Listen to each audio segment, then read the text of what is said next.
Ballot drama in Florida. Democrats may have sent out faulty ballots to voters in 4 counties. The integrity of our laws is not a problem. It's the exercise of the rule of law. And the exercise of rule of law is supposed to prohibit the arbitrary use of power. James Mattis was down on our southern border yesterday. Our CBP agents need support, and this is a very, very righteous mission. We just learned the Never Nancy House Democrats, they want new leadership. Nancy Pelosi is one of the most gobsmackingly corrupt of the Beltway swamp creatures. And anyone who is truly progressive would see that. Today, I'm thrilled to announce my support for this bipartisan bill that will give former inmates a second chance at life after they have served their time. They can say what they want to about him. He has the best interest of America in his heart, of all races. Entertainer of the Year goes to Keith Urban. God bless country music. God bless you all. Thank you. Well, put it this way, I think Billy Joel's good, too, but he's not. You're a New Yorker. I'm telling you, everyone's on their feet at his concerts, and he comes out in the middle of the arena. It's really cool. So Brian, if you notice right Brian now, is not in the before we started this segment, Brian said to Ted, the camera guy, hey, make sure you just focus on me. And so Ted, being a joker, decided just to focus on us. I love it, Ted. Thank you. Right. So Anyway. if you ask for the camera to focus on you, you don't get it. It's all about FaceTime. It's all about Brian. You talk about scared straight. I learned my lesson. I'll never do that again. That sounds like a country song. Scared straight. Scared straight. You got to put drinking and you got to break up with a girl in a song. And a dog. It can't be country. And the Bible. Yeah, your dog has to pass away suddenly. And listen, last night's festivities out at the Country Music Awards were great. They were non-political, and you'll see some of the Carrie highlights. Underwood said she's having a boy. That's right. We're going to see some of the highlights a little later on. Meanwhile, let's talk a little bit about one of our top stories that we have been talking to you about for the last couple of weeks, and that is the caravan. Parts of it have arrived at our southern border, south of San Diego. In Tijuana is where they are encamped right now. There were 800 have arrived since Sunday. It's the end of the struggle trying to get to the United States now that they're just hundreds of yards away from it. They are considering their options. According to the New York Times this morning, some of them are going to apply for asylum. Some of them are going to illegally cross and just take their chances and hope they get away with it. And others will probably stay in Mexico. Look at the pictures now that they've put the barbed wire up on the top. Now they're looking through the wall. Yesterday we had video of them hanging over the wall, some of them jumping over and in front of the Border Patrol officers, and when they would approach them, then they would run back over to the Mexico side. Yeah. Right. But now they've put that concertina wire on there. Yeah, several hundred of got out of the caravan, got out of the buses, ran to the shelter, got some food, got treated for colds and some other ailments. General Mattis went to a different part of the border. He was in Texas, McAllen, Texas, where he visited his 5,000 plus troops, and he basically said something we don't agree with, and that is, don't watch the news. Listen to me. There's all sorts of stuff in the news and that sort of thing. You just concentrate on what your company commander, your battalion commander tells you. And when the secretary decided that her border patrol needed help, she came to us. Not because of me. Look, I had to rent a suit to come down here. No, because of you. Because what you are every day. In the Army, you don't care if you're male or female. We don't care where you go to church or if you go to church or anything like that. We just care when there's trouble out there, will you keep the faith? Will you ride for the brand? When trouble looms, you go toward the trouble to help your buddy. So there he is supporting the troops who are supporting the Border Patrol. We had Sebastian Gorka, who had, as you know, worked for the White House for a little while. He looks at what the Secretary of Defense is doing down there as a man on a mission. Watch. 4-star Marine Corps legends like Secretary Mattis don't do political stunts. And in fact, Secretary Mattis has said so in public. This is something we've done dozens and dozens of times before under previous administrations, including the Obama administration. This is military support to civilian authorities. And when you've got 7,000, 10,000, 12,000 illegal immigrants coming to the border, then our CBP agents, our Customs and Border Patrol, need support. And this is a very, very righteous mission. The Border Patrol tells you is these people who want to cross or cross people with their coyotes or however they get across, they know our laws better than we do, and they get the message. Remember, when Donald Trump was first hired and got the job, the word was he was going to crack down on the border, and everything slowed down. When it became clear that Congress wasn't going to act, everything sped up again.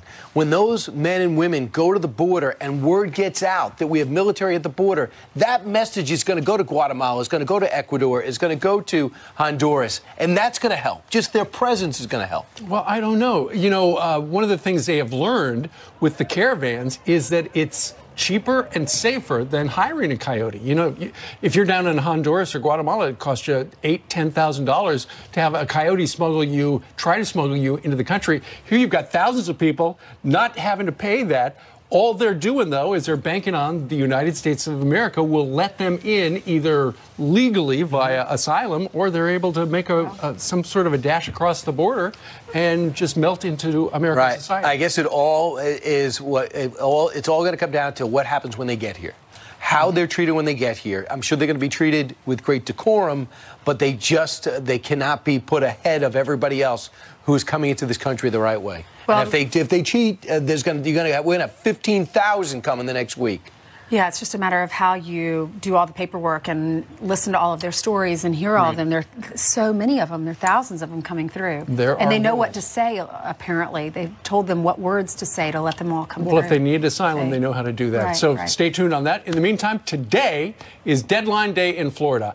Election workers have now put on, as you can see in these live reports, they put on blue surgical gloves as they examine the ballots. Right. We hope they do. The deadline to finish, counting them, hours away at about 3 o'clock today, as they're a heated battle right now over the U.S. Senate seat in Florida and is spilling over into the courtroom. So Griff Jenkins is down in Broward County, where election officials say they're almost done. Griff, what are we looking at with the blue gloves? What are they doing?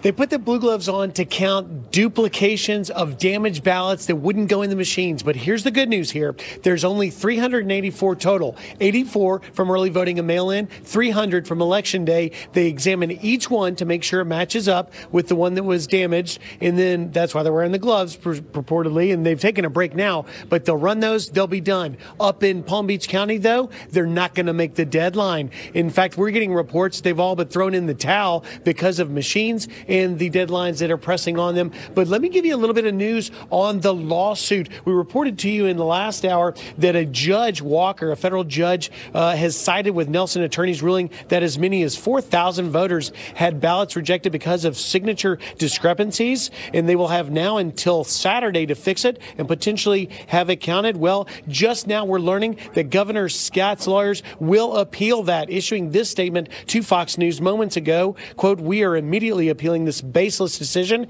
and we are confident we will prevail in the 11th Circuit." Let's be clear, Bill Nelson's high-priced Washington lawyers went to court to argue against a process that they previously argued for. So that playing out is not only the recounts, but also the lawsuits playing out here all across the state. One of Bill Nelson's lawsuits, by the way, had asked for a recount in all 67 of Florida's counties. That might benefit Palm Beach. We'll find out later today. Hey, Griff, quick question. Since right now the governor's race is so far apart, 36,000 votes, I heard they don't need a hand recount. So could we have a winner named sooner than the Senate seat?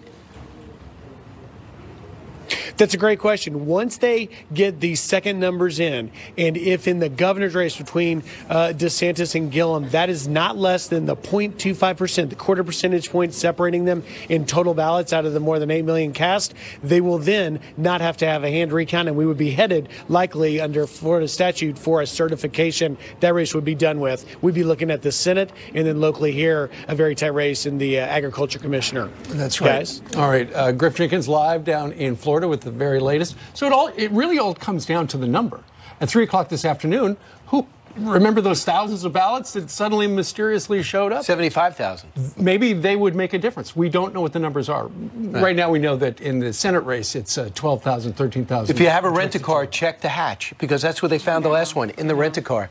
So, why would anyone be suspicious? I think that was empty. Oh. I think the box, but it said provisional ballots. There was one at the school that was found. Yeah. Yeah. Anyway, should know at 3 o'clock. You'll see it live right here on Fox. You'll see the news right now live at Fox with Jillian. That's right. Good morning. And we're following this Fox News alert. Saudi Arabia recommending the death penalty for 5 suspects charged in the brutal murder of Jamal Khashoggi. The country's top prosecutor says they planned to kill the columnist 3 days before murdering him at the Saudi consulate in Turkey, saying his body was chopped up after he overdosed on a sedative. The prosecutor also claims the Saudi crown prince did not know about the plot. An American's death on a cruise ship is being investigated as a possible murder. Local news outlets in Aruba reporting the woman fell from the upper deck of the Royal Princess cruise ship after struggling with a man who was seen choking her. Princess Cruises has confirmed her death. The ship is expected to return to Fort Lauderdale this weekend. And now extreme weather. Let's take you to a live look in Washington, D.C., where heavy snow is falling as a powerful nor'easter moves up the East Coast. I can't believe it's that time of the year. That storm already blamed for a deadly bus crash in Mississippi. 2 people killed and dozens injured after police say the driver lost control and flipped on an icy highway. The storm impacting travel, airlines canceling nearly 200 flights. The CMA Awards rocking Nashville. Hosts Brad Paisley and Carrie Underwood leaving politics off the table, but I love them. Underwood revealing she is having a boy, so congratulations. And as for the awards, Chris Stapleton winning the most, including Vocalist of the Year. But Keith Urban pulled off the night's biggest surprise, taking home Entertainer of the Year. I don't know if you guys heard me saying, I think my mic may have been up, but she always looks fabulous. Like, she just always looks beautiful. Yeah. Love it. Love her. Does a great job. Carrie That's why they keep having her come back. Brian. Follow along. Right. I mean, there was a lot of women there. I thought you meant Nicole Kidman because she married. She's always beautiful, too. Right. Gosh, she's stunning. Thank you, She's Jillian. no longer married to Tom Cruise. That's the way it works now. Right. She's married to the winner last night. Right. Meanwhile, the video is shocking. You got a college basketball player gets knocked out. Watch this. Oh, I can't believe it. What a cheap shot. That player's punishment just revealed. Plus, Congresswoman Liz Cheney just won the same leadership role that her father held 3 decades ago. So what advice did he give her? We're going to ask her.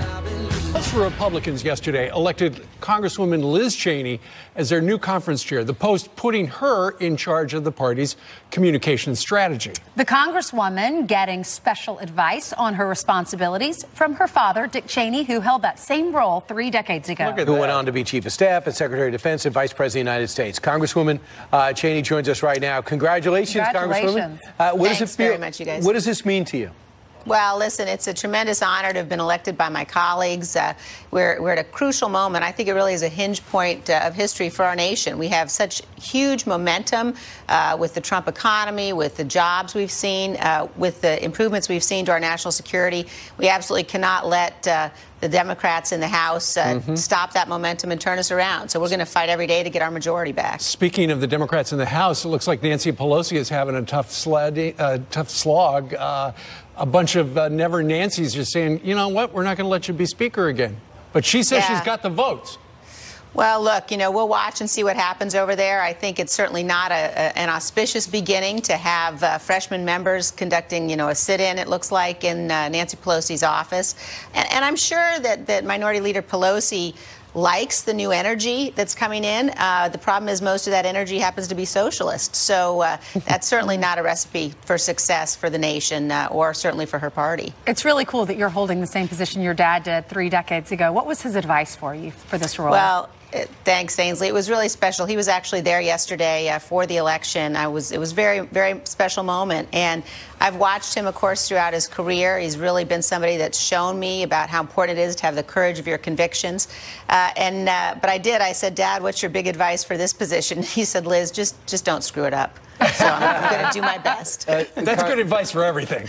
Exactly. Congresswoman, what is your take on the First Lady of the United States coming out? And you've seen so many different dynamics in the White House, up close and personal, coming out and saying, listen, you got to get rid of this Deputy National Security Advisor. She's bad for the White House. She's not worthy of being in the White House. 24 hours later, she's gone. Look, I have a tremendous amount of respect for Mrs. Trump. I think she's doing a wonderful job representing us all over the globe. And I think that she plays a very important role, both in terms of what she's doing in the East Wing, but also in terms of the support she's giving the president. And so I certainly wouldn't take anything she says lightly. And I just think she's a wonderful representative for us as a nation. Mira Ricardo is the one she ousted, moved her to another place. But this is a show of strength for a first lady. Have you ever seen anything like it? Well, look, I think it's always a mistake to underestimate first ladies. But let me also say, it raises a whole range of issues with respect to national security. We've already seen in the House the likely incoming chairman of the House Armed Services Committee say that he's going to be very focused in terms of making sure that we cut the size of our nuclear forces, we cut our strategic forces. It's another example of why we've got to make sure that we stay on the path President Trump has put us on in terms of ensuring that we actually are providing the resources necessary for our men and women to protect all of us. What about the wall funding? What can we expect? I think that's going to be crucial. We've got the continuing resolution is going to expire December 7th, and I think we're going to make sure, do everything we can in the lame duck to get that funding in there. I think, the Democrats, the more that the American people see them stand up and explain why they don't want to secure our border, why they want to abolish ICE, why they want to leave us in a situation where we are completely vulnerable, I think the more the American people are going to say, wait a minute, we don't want this. We want to go back to having the Republicans in control in the House. But you have control for a few more weeks. Liz Cheney, congratulations on your elevation. Thanks screw very it much, up. you guys. Congratulations. I'll try my best. All right, thank you. Thanks for joining us. An urgent Thanksgiving warning just 1 week before the holiday. What you need to know before you go out and you buy your turkey. And the Trump economy, as people feeling like $1 million. The number of millionaires in the U.S. surging. Music, no more Christmas music, but here's why we're playing it. Time for your news by the numbers. First, $39,000. That's the total cost of every item in the song, 12 Days of Christmas. That according to PNC Bank, which said some items like a partridge is pricier this year. Have you ever tried to buy a partridge? The lines go out the door. Next, $375. That's how much KFC superfans could pay for the food chain's new clothing. The restaurant's selling jackets, hoodies, and T-shirts anywhere from $20 to $375. They could be purchased tomorrow in one KFC restaurant in New York City online. And I'll walk to my final spot, which should be right around here. Right, okay. $200. That's how much some are dishing out for designer turkeys. The Feisty Acres Farm on Long Island, New York, selling the organic birds for 10 times the cost of a supermarket turkey. One chef claims, quote, "You can taste that the bird lived a good life." I don't know if that's the slogan I should end with. Steve? No, Brian. Oh. All right, First Lady Melania Trump getting criticized after clashing with a White House advisor. Melania takes no engagement in the White House and yet is stepping forward to say, I want a deputy security advisor removed from office. This is an indicator of a dysfunctional White House. Why is she dragging all this drama out? Why is she dragging us into this? It just seems like a soap opera over there. Maybe she's jealous of all the drama and she wants to be in the middle of it. According to the story, Ricardo wanted Melania to sit in the middle section of the plane, and Melania wanted to jump out of it. And But is the media's criticism really warranted? Here to react is the Daily Signal's Kelsey Harkness. Kelsey, thanks for being with us. Good morning. Is the media treating her fairly? I mean, she's asked for the dismissal of the Deputy National Security Advisor. I think the media is overreacting to this statement. Look, I certainly agree that it was highly unusual, but what's not unusual is for any First Lady to have some sort of say about who's working in the White House. Of course, they have their husband's ear, and at the end of the day, what we have here perhaps is more transparency, so at least we know what's going on in the White House. I thought everybody wanted more of that. And also, I think what needs to be said is that Melania has a staff half the size of former First Lady Michelle Obama. And so if this story involves the treatment of her staffers, I think it should be no surprise that she's pushing back and wants them to be treated fairly. Well, there's so many double standards. You know, if this were a man calling for the oust of someone, then maybe it would be reported differently. But these networks that are bashing her, they don't know the real story. We don't know what's happening inside the White House. Clearly, she has a reason, right? Right, and I think they're jumping to conclusions. I do hope we find out the full story behind this. But, you know, if this advisor was involved in the mistreatment of any of her staffers or involved in leaking any stories to the press, I think Melania has a right to say, you know, I don't think that I want her working here. And other first ladies, they've used their influence within the White House walls, right? Right, and it's hypocritical because I thought we live in a time right now when we're about female empowerment, and Melania Trump has gotten no credit for what she does. You know, she doesn't just support her husband across the board, everything he does. She's independent and she speaks her mind, and you would think that media on the left and some of the feminists would support her, but instead she's become a punching bag among many of the late night comedy hosts. Ironically, many of them are men. Well, and listen to this. This was one of the headlines. UK Express said Melania Trump snubbed Michelle Obama. First Lady ignored predecessor's offer for help. Well, the Obamas haven't exactly, they've been critical of this administration. So why would she call Michelle Obama and ask for advice? What's wrong with that? She didn't need it. She doesn't want advice from Michelle Obama. Is that a big deal? I don't think it's a big deal. I think Melania Trump knows what she's doing. She has been a role model in her role as First Lady, as was Michelle Obama, I would argue. But that doesn't mean that Melania needs to follow in Michelle's footsteps and do what she did and ask her for advice. I think Melania has demonstrated she is well capable of representing the White House to the country and the entire world. Yeah, and I know that they talked right after the inauguration or right before the inauguration, and she did get advice from Michelle Obama, and they were praising the Obamas and saying such nice things about them around the inauguration time for all of their help and for their advice. But going forward, I guess she hasn't called her, and maybe Michelle took offense to that. But thank you so much for being with us, Kelsey. We appreciate it. Thank you for having me. You're welcome. President Trump took a major bipartisan step forward toward rewriting our country's sentencing laws. Some of the major changes proposed coming up next when we are live from the White House. Plus, this woman hit the lottery jackpot, winning hundreds of millions of dollars. But what she's doing with some of that money might... Working together with my administration over the last 2 years, these members have reached a bipartisan agreement. Did I hear the word bipartisan? There you go. Did I hear that word? Huh? Yeah, I heard the word. The president cracking a joke as Republicans and Democrats actually came together in the same room and in Congress to try to get something done. That's right. The House passing that criminal justice reform bill, giving the inmates a second chance. And you'll see Democrats and Republicans high-fiving. Kevin Corke, is this true?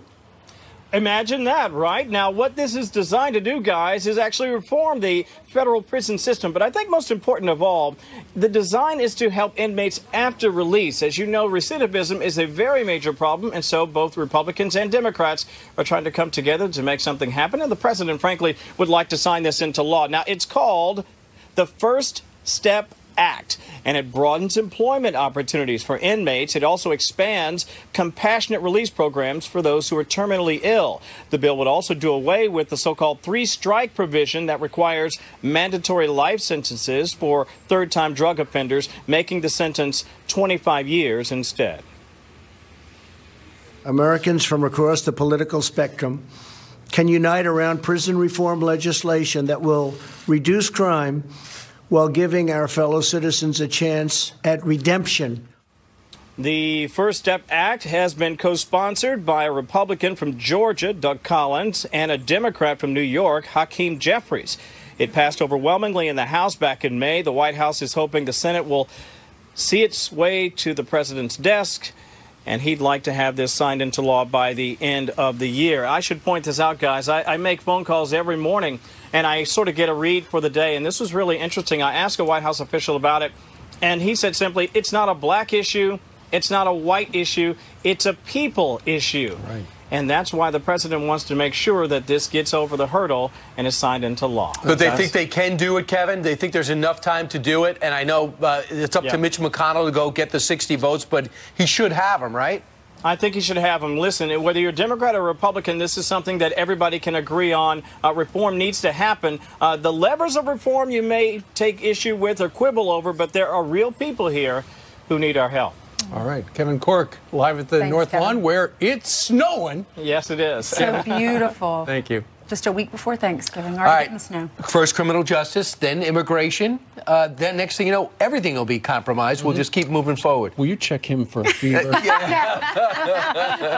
I think, Jillian, there could be a coming together in Washington. Bipartisan on everything. I think it's going to be just compromise, and everything's going to be beautiful from now on. That's what I'm thinking.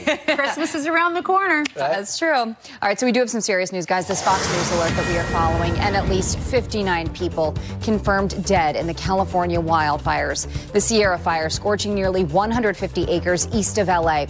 Brand new drone video, look at this, showing the devastation caused by the Camp Fire in the north. 8,800 homes destroyed in the town of Paradise. Interior Secretary Ryan Zinke touring the devastation with Governor Jerry Brown, saying it's the worst he's ever seen. All right, so you might want to think twice about handling raw turkey on Thanksgiving. Health officials are urging the USDA to identify the turkey brands linked to a salmonella outbreak. So far, 164 people have gotten sick in 35 states. About half of them had to be hospitalized. One person died in California. Guess you could buy that $200 turkey Brian told us about earlier. A college basketball player is banned from campus. Did you see that? This nasty cheap shot. Just watch it again. That's Fitchburg State's Kwan Platt elbowing a Nichols State player right in the face. This happened on the court in Massachusetts. That player, Nate Tenaglia, finished the game and is okay. Police are investigating. And this story is amazing. A brand new lottery winner giving back to our country's heroes. Loren West revealing on the Ellen DeGeneres Show she's donating $500,000 to the Travis Mills Foundation, which helps wounded vets. Very important to me that we never forget the sacrifices that our soldiers and their families make for our country. West says she was inspired by her dad and brothers who served in the military. The single mother of three from Iowa won $343 million in the Powerball jackpot last month. Isn't that incredible? Sharing the wealth. Yep. That is true. Single mom, that's sweet. Now she doesn't have to worry about college and all that stuff. She doesn't have to worry about anything. She's just really great. So generous of her. We love our veterans. Well, a moment ago we saw that Kevin Corke was on the north lawn of the White House where it is snowing. And Janice, the storm is heading our way. It is. It's not here yet. But where are you from, sir? Fargo, North Dakota. So this is nothing for you. Nothing. It's warm today. I love it. And you want to say hi to somebody at home, right? Fort Myers, Florida. My wife is at hospital for special surgery. Wish her a speedy recovery. Aww, I love it. And happy birthday to you. How are you? How old are you, sir? I'm 16 years old. Having fun so far? Yes. Gonna get into trouble? Yeah. Yeah. And right over here, who do you want to say hi to? To all our family and friends back in Illinois and Iowa. And who do you have a crush on? Brian. Oh, my God. Yes. Would you like to have him come out and say hi? I'd love to. Okay. Just shake hands with him. I would accept a hug. Oh, a hug from Brian Kilmeade. That's something we all wish for. But it's a little, Janice, it's a little cold. It's a little cold, he says. Yeah, y'all can hug each other and stay warm. He's gonna come on, Brian. I know, get out I'll come here. out. All right, let's take a look at the maps real quick as Brian Kilmeade makes a sprint to come out and give us all a hug. Here we go. In New York, we're not even reporting. That's how cold it is. 16 right now in Boston. This is current wind chill. So that storm that Kevin Corke was in D.C., that is coming up the coast. And unfortunately, we have a messy commute for parts of the Ohio Valley where we have an ice storm warning in effect. So you don't want to be traveling in that. We're going to have massive travel delays across the Northeast. By tomorrow, it will be out of here. But for now, across the Northeast, this is what we are dealing with. A little early for Thanksgiving. Say hi to everybody at home, everybody. Hi, everybody. Yay! Okay, will you accept a hug from me? Sure. All right, there you go. There you go. You're off the hook, Brian. Hey, let me tell you, I'm going to be running into the warmth over the weekend on Saturday. Lots of hugs. Yeah, going to Vero Beach at the Book Center. I'll be there at noon signing Andrew Jackson, The Miracle of New Orleans, third week on the bestseller list. Thank you, America. And also Canada and some people in Central and South America. And later, Barnes & Noble in the afternoon at 8 o'clock. So if you do go out there and you do get a hug, take his advice and get dressed. That's all I ask you to do is be dressed. And I'm going to be wearing a tank top because it's summer, like summer. Good. And then Orlando, the rest of his stuff is on Bright. Never a good idea for a man to wear a tank top. Really? Yeah. All right. Most of us would agree. I cannot wait to ask Charles Payne that question. Well, he is coming up in a minute. But first, a college student under fire and now facing calls to resign from her student government position because of an offensive phrase she used in a Facebook post. They said it was offensive. She's going to talk to us live about what the phrase was, and you'll be the judge. And the Trump economy has people feeling like $1 million. The number of millionaires in the U.S.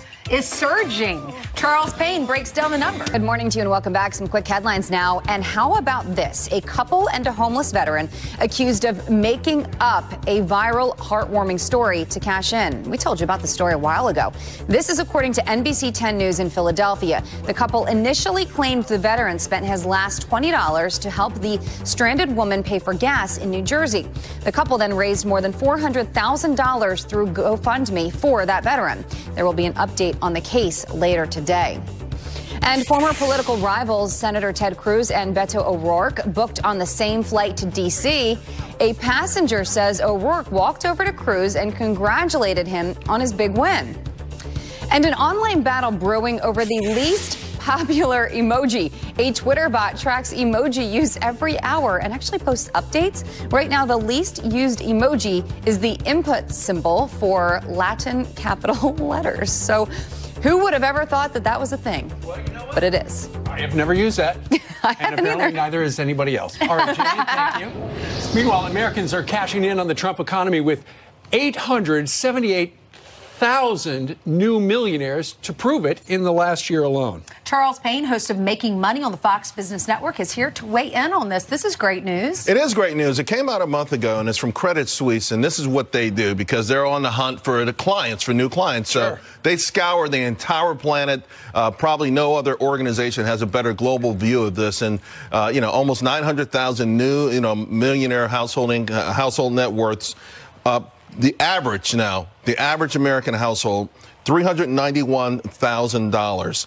By far and away the largest in the world. Europe is at 144,000. China's at 47,000. So and here's the great thing. We grew faster than any other place in the world also in the last year. So what is happening in the United States, economy-wise, for these individuals so that they are able to amass so much money that they haven't been able to do in the past? Well, it gets back to the notion that the same tide lifts all ships. And when you see economic prosperity, it is normally shared prosperity. And this is why we shouldn't be upset if someone is making more. So if somebody already made $5 million and they're making 10, God bless them. If I went from 50 grand to 75 grand, I should feel blessed as well. That's what we're seeing. Our economy has been unleashed. It's been unlocked. It was moored in fear. It was in a bunker. It was afraid. It was worried. Those regulations have been removed. Taxes have come down. And we've got 7 million job openings. We've never had that before in the history of this country. But what we need right now is to find out why the market's going up and down and so erratic. I know you do that for a living, but a lot of people point to the world economy. China struggles, Europe struggles, and they're taking us down. Well, they are. Everyday earnings come out. In fact, this morning, for instance, Walmart came out.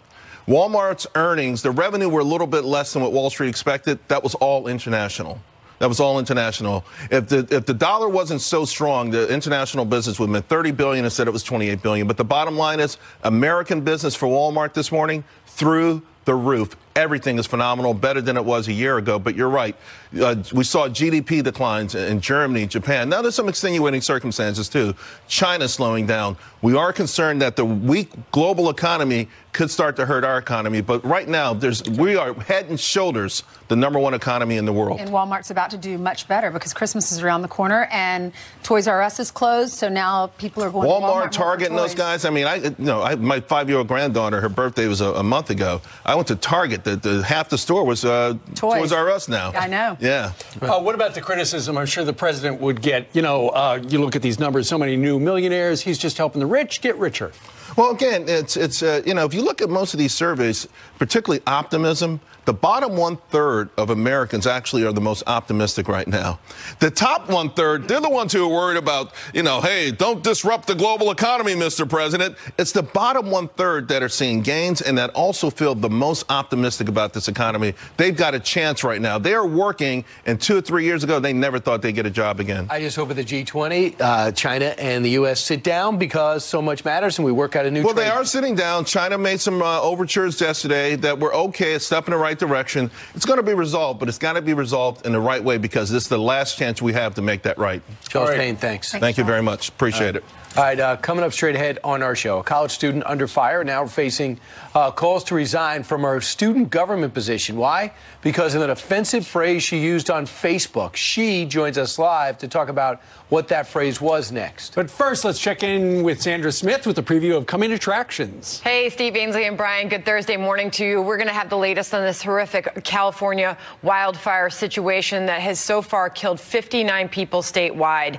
Brand new drone video showing the complete devastation in some areas. Plus, deadline day for the Florida recount. We're going to have the latest on the ground in Lauderhill. And coming up, a family searching for answers after their 27-year-old son was murdered while vacationing in Mexico with friends. Taylor Meyer's parents join us as they continue to search for answers. Thursday morning in America's Newsroom, Ari Fleischer, Alan Dershowitz, Senator John Barrasso, and more. Join us live at the top of the hour. Illegal aliens in Kansas hurts Kansas taxpayers every single day. But the phrase illegal aliens outraged some student diversity officials who are now demanding that she resign as the student government vice president. Where does it stand right now? Let's talk to her right now. Michaela Todd joins us from Topeka, Kansas. She's at Emporia State University. Michaela, why did you use that term, and are you surprised at the reaction? In fact, I was very shocked about the reaction that I got from my Facebook post. When I posted that, I was very excited about saying who I supported. I wanted to encourage other people to go out and to vote for Kobach. And so when I was listing the reasons why I thought he was the best candidate for Kansas, I pretty much just took what his platform was. I talked about how he would help our education system and how he would support Second Amendment rights and pro-life advocacy. And I also talked about immigration. And I used the term illegal alien because that is what he used in his platform, and it also is a legal term. It is a legal term that is used in the federal government. It's used here in Kansas. It's also used in universities around the country, including in Emporia State. So. Well, I know that some of these groups want you to resign. Do you plan to do that? I do not. I am sticking to to what I believe in. I have also had a lot of students come out and support me in this when people were attacking me. And these students are a lot like me. They are conservative students, and they haven't felt like they've been able to voice what they believe in here at Emporia State. And so I feel like backing down would be doing them a disservice too, because they're being able to use this as a platform to voice their beliefs also. And I don't think that using that term, since I was using it in the legal sense, I wasn't trying to be derogatory or dehumanizing to anybody. So I've apologized and said there was never my intent to hurt anybody. I never want to inflict pain on other people. Well, here's what Emporia State University, the college, actually issued a statement. They say the university encouraged Associated Student Government to study the issue and determine appropriate next steps. Associated Student Government has resources at its disposal to make an informed decision. So what are they going to do? Well, the administration at Emporia State is taking a very hands-off approach to this. They believe that this is a student issue, and it is. It's involving students. It's involving student government. And as student government, we have the ability to make this decision. We do have power as the representatives for the students to discuss this and to make the decision on our own. And I think what senators have realized is that with these actions that we can make, there are consequences, which is why I think this is just a really good learning experience for everybody involved. Well, Michaela, you're learning about politics at a very early age. You're getting a taste of it. So stay true to who you are. Thank you so much for being with us. We appreciate it. Great. Thank you. You're welcome. Okay, we're going to step aside. More Fox and Friends in about 2 minutes.